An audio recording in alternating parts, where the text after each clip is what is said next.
ভালোবাসি, বাবা তোমায় ভালোবাসি। মুরলি শুনে জুড়ায় প্রাণ, বাবার প্রেমে গাও গান।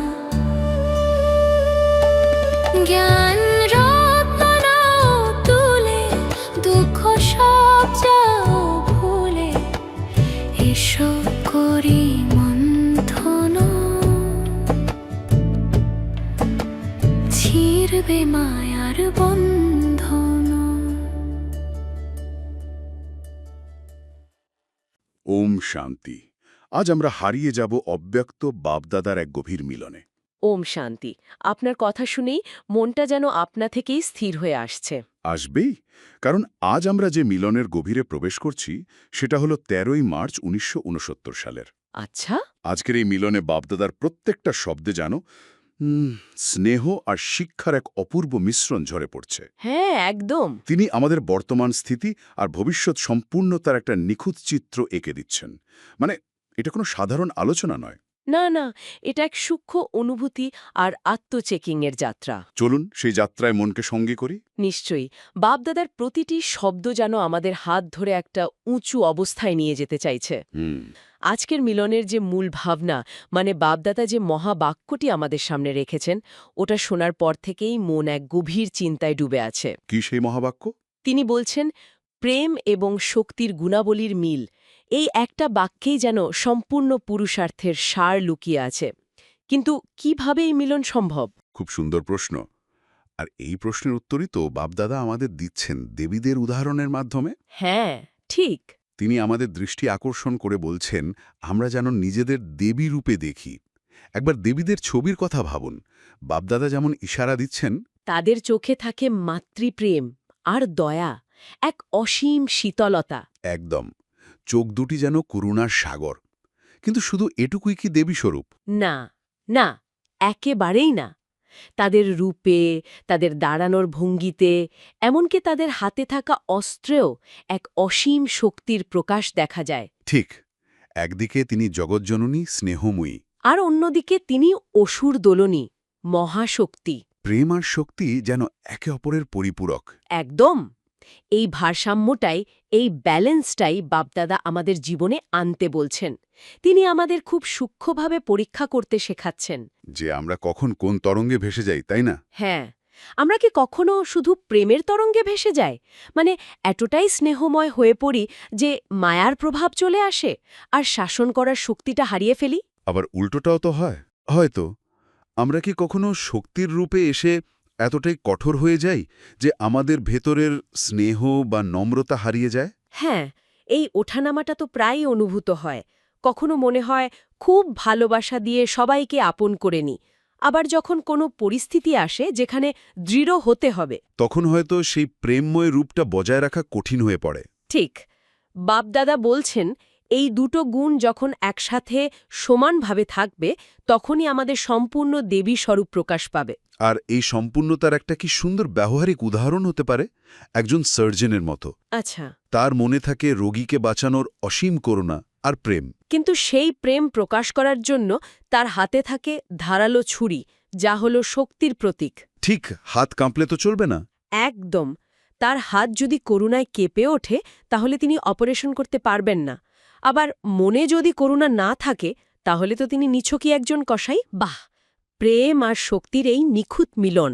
হ্যাঁ, বাপদাদা আমাদের সেই আধ্যাত্মিক সার্জন হতে বলছেন যিনি মায়ার রোগকে কাটবেন প্রেম আর শক্তির মিলিত অস্ত্র দিয়ে। অসাধারণ তুলনা। এই স্থিতি তৈরি করা সাধনাতেই বাপদাদা আমাদের আরও এক গভীর চেকিং পয়েন্ট দিয়েছেন। হ্যাঁ, তারার কথা। তিনি যখন বললেন যে তিনি আমাদের প্রত্যেকের কপালে ৩টে তারা দেখতে পাচ্ছেন, আমি সত্যি সত্যি চোখ বন্ধ করে নিজেকে দেখার চেষ্টা করছিলাম আমার সেই তারাগুলো কতটা উজ্জ্বল, বাহ, তাদের আলো কি স্থিতিশীল নাকি মেঘে ঢেকে যাচ্ছে। এটাই তো আসল আত্মজিজ্ঞাসা। বাপদাদা তো আমাদের সবার কপালেই সেই ৩টে তারা দেখছেন। তিনি বলছেন প্রথমটি হল ভবিষ্যতের তারা, অর্থাৎ আমরা ভবিষ্যতে যে লক্ষ্মীনারায়ণ বা দেবতা হতে চলেছি সেই সম্পূর্ণ স্বরূপের স্মৃতি। আচ্ছা, ভবিষ্যতের তারা। দ্বিতীয়টি হল আমাদের বর্তমান ভাগ্যের তারা, এই সঙ্গম যুগে সরাসরি ভগবানের সন্তান হয়ে যে শ্রেষ্ঠ ভাগ্য আমরা পেয়েছি তার জ্বলজ্বল করা তারা। আর তৃতীয়টি? তৃতীয়, সবচেয়ে সূক্ষ্ম তারাটি হল পরম ধামে আমাদের আত্মার সম্পূর্ণ নিরাকারী পবিত্র অবস্থার তারা। আর এই তারাগুলো নিয়েই আমাদের পরীক্ষা করতে হবে। বাপদাদা প্রশ্ন করছেন, এই তারাগুলো কি স্থান পরিবর্তন করছে, মেঘে ঢেকে যাচ্ছে? নাকি ভেঙে পড়ছে? যদিও ভেঙে পড়ার কথা তো তিনি নিজেই উড়িয়ে দিচ্ছেন। হ্যাঁ, কারণ আমরা সবাই ভালো পুরুষার্থী, কিন্তু স্থান পরিবর্তন এটা তো রোজকার অভিজ্ঞতা। ঠিক। কখনো মনে হয় আমি একদম উপরে বাপদাদার সাথে, আবার কখনো মনে হয় যেন নিচে নেমে এসেছি। ঠিক, এই জায়গাতেই বাপদাদা আমাদের স্থির হতে বলছেন। তিনি চান আমাদের এই স্থান পরিবর্তনের অভ্যাস যেন শেষ হয়ে যায়। যদি পরিবর্তন হয়ও, তবে তা যেন শুধু উপরের দিকেই হয়। একদম নিচে নামার প্রশ্নই যেন না ওঠে। আমাদের লক্ষ্য হল এক অবিনাশী, সম্পূর্ণ এবং স্থির তারা হয়ে ওঠা। আচ্ছা, একটু ভেবে দেখুন তো, এই তারাগুলোর ওপর মেঘ জমে যাওয়ার অর্থ কি হতে পারে? আমার যা মনে হয়, এই মেঘ হল আমাদেরই তৈরি করার সংকল্পের ধোঁয়া, মানে দেহ অভিমানের মেঘ, পরচিন্তনের মেঘ। পুরনো সংস্কার। হ্যাঁ, বা কোনো পরিস্থিতির কারণে তৈরি হওয়া উদ্বেগের মেঘ। এই সূক্ষ্ম মেঘগুলোই আমাদের আত্মারূপী তারার আলোকে ঢেকে দেয়। আর তখন আমরা নিজেদের আসল স্বরূপকে আর দেখতে পাই না। ঠিক। আর এই মেঘমুক্ত, উজ্জ্বল আর স্থির অবস্থা তৈরি করার জন্যই বাপদাদা আমাদের কিছু খুব সুন্দর ব্যবহারিক নির্দেশনাও দিয়েছেন। হ্যাঁ, বিশেষ করে কুমারী এবং শিক্ষকদের জন্য যা বলেছেন। তা আসলে আমাদের সকলের জন্যই এক অমূল্য উপহার। তিনি স্মরণের যাত্রার উপর খুব জোর দিয়েছেন। আমি যখন পড়ছিলাম যে অমৃত বেলার মতো সন্ধ্যা ৭টা থেকে ৭:৩০ পর্যন্ত সময়টিও শতগুণী, হ্যাঁ, ওই সময়টার কথা। তখন আমার মনে হলো আমরা হয়তো দিনের ব্যস্ততায় এই সময়টার গুরুত্ব ভুলেই যাই। ঠিক তাই, বাপদাদা আমাদের মনে করিয়ে দিচ্ছেন যে এই সময়ে খোলা বাতাসে হেঁটে হেঁটে যোগের অভ্যাস করতে হবে।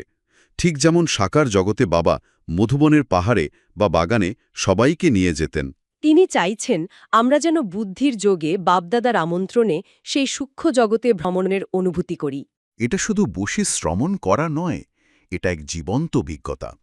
যখন আমরা সেই স্মরণে যাত্রায় থাকব, তখন তার প্রভাব আমাদের চোখে, মুখে, আচরণে আপনা আপনি ফুটে উঠবে। তখন আমাদের জ্ঞান শুধু মুখের কথাই সীমাবদ্ধ থাকবে না। হ্যাঁ, জীবনে তার স্বরূপ দেখা যাবে। আর এর সাথেই তিনি আরেকটি মহান দানের কথা বলেছেন, যা আমাকে খুব গভীরভাবে স্পর্শ করেছে। গুণ দেন। হ্যাঁ, গুণদান। জ্ঞানদান তো আমরা করি, বাপদাদার পরিচয় দিই, কোর্সের পয়েন্ট বোঝাই, কিন্তু গুণদান এটা তো সম্পূর্ণ অন্য এক মাত্রা। একদম। বাপদাদা বলছেন, জ্ঞান দান করা সহজ, কিন্তু গুণাবলী দান করার জন্য পরিশ্রম করতে হয়। কারণ গুণ দান করার আগে সেই গুণটিকে নিজের জীবনে ধারণ করতে হয়। ঠিক। আমি যদি কাউকে শান্তি দিতে চাই, তাহলে আগে আমাকে শান্তিস্বরূপ হতে হবে। যদি কাউকে নির্ভয়তার গুণ দান করতে চাই, তাহলে আগে আমার ভেতর থেকে সমস্ত ভয় দূর করতে হবে। আর এই গুণদানে বাপদাদা জনকদাদির উদাহরণ দিয়ে বলেছেন তিনি ১ নম্বর। এই কথাটি থেকে বোঝা যায় বাপদাদা ব্যবহারিক জীবনের উপর কতটা গুরুত্ব দিচ্ছেন। তিনি বলছেন এই গুণটি আমাদের একে অপরের কাছ থেকে শিখতে হবে। নিজের সংস্কার জেনেও, অন্যের দুর্বলতা দেখেও, সবকিছু ভুলে গিয়ে একে অপরের সাথে সম্পূর্ণ মিলেমিশে ভালোবাসায় থাকতে হবে। এটাই আসল গুণদান। যখন আমরা এটা করতে পারব, তখন আমাদের আর মুখে কিছু বলতে হবে না। আমাদের দেখে, আমাদের সঙ্গ পেয়েই অন্য আত্মারা প্রেরণা পাবে। এই প্রেরণার কথাই তো বাপদাদা আজকের বরদানে বলছেন। আজকের বরদানটি যেন আমাদের চূড়ান্ত লক্ষ্যের এক চাবিকাঠি। হ্যাঁ, এটা শুধু একটা আশীর্বাদ নয়, এটা আমাদের দায়িত্বের এক গভীর অনুভূতি। সত্যি তাই। বরদানটি শোনার পর আমার মনে হলো এটা শুধু বরদান নয়, এটা ফরেস্তা হওয়ার চাবিকাঠি। কি বলেছেন বাপদাদা? বাপদাদা বললেন আমরা যেন এমন নিখুঁত ও সম্পূর্ণ হই যাতে পুরো ঐশ্বরিক পরিবার জাদুঘরের আয়নায় আমাদের মুখ দেখতে পায়। ভাবা যায় কি বিশাল এক দায়িত্ব, আমরা হব আয়না। ঠিক, আমাদের জীবনটাই একটা আয়না বা দর্পণ হয়ে উঠবে। অন্য আত্মারা যখন আমাদের দিকে তাকাবে, তারা যেন আমাদের মধ্যে বাপদাদাকে দেখতে পায়।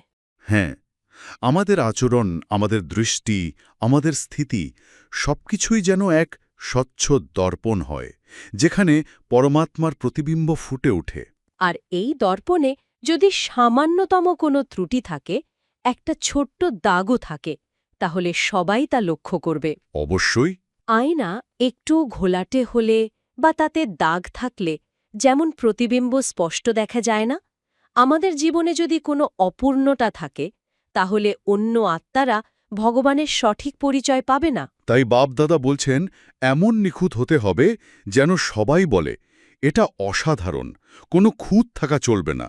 আমাদের দেখে যেন পুরো ঐশ্বরিক পরিবার নিজেদের আসল স্বরূপের ঝলক দেখতে পায়। বাহ! যখন কোনো আত্মা আমাদের শান্ত স্বরূপ দেখবে, সে নিজের ভেতরে শান্তিকে চিনতে পারবে।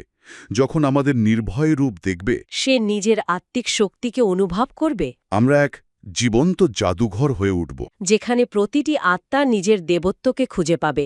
আজকের এই মিলন থেকে যা কিছু পেলাম তা যদি আমরা জীবনে ধারণ করতে পারি, তাহলেই হয়তো এই নিখুঁত দর্পণ হয়ে ওঠা সম্ভব। হ্যাঁ, প্রেম ও শক্তির মিলন, কপালে ৩টি তারা স্থির রাখা আর গুণ দানের অভ্যাস, এই সব কিছুই যেন একে অপরের সাথে যুক্ত। সত্যি, আজকের এই মিলন আমাদের অনেক বড় এক দায়িত্বের কথা মনে করিয়ে দিল। তাহলে আজকের এই গভীর মিলনের সারমর্ম যদি আমরা একত্রিত করি, তাহলে কি দাঁড়ায়? আমার মনে হয় সার কথা হল, বাপদাদা আজ আমাদের শুধু ভালো যোগী বা জ্ঞানী হতে বলছেন না, তিনি আমাদের প্রেম ও শক্তির মূর্ত প্রতীক, এক জীবন্ত দেবী হতে বলছেন। একদম। সার কথা হল, বাপদাদা আজ আমাদের প্রেম ও শক্তির মূর্ত প্রতীক হতে বললেন। কপালে ৩টি তারা স্থির রেখে গুণ দানের মাধ্যমে আমাদের সম্পূর্ণ হতে হবে। তবেই আমরা অন্যদের জন্য নিখুঁত দর্পণ হয়ে উঠব। অব্যক্ত ভব। অব্যক্ত ভাব। এখন আসুন আমরা কয়েক মুহূর্তের জন্য এই গভীর স্থিতি অনুভব করি। নিজের ভ্রুকুটির মাঝখানে মনকে এগ্র করুন। আমি এক ডাবল লাইট ফরিস্তা, শক্তিস্বরূপা দেবী। আমার চোখে অসীম স্নেহ, আর রূপে শিব বাবার দেওয়া শক্তি। আমার কপালে ৩টি উজ্জ্বল তারা জ্বলজ্বল করছে, ভবিষ্যতের তারা, বর্তমানের তারা আর সম্পূর্ণ অবস্থার তারা। বাপদাদার কিরণ আমাকে সম্পূর্ণ করে তুলছে, আমার সব অপূর্ণতাকে মুছে দিচ্ছে। আমি এক নিখুঁত দর্পণ, স্বচ্ছ, নির্মল। ওম শান্তি।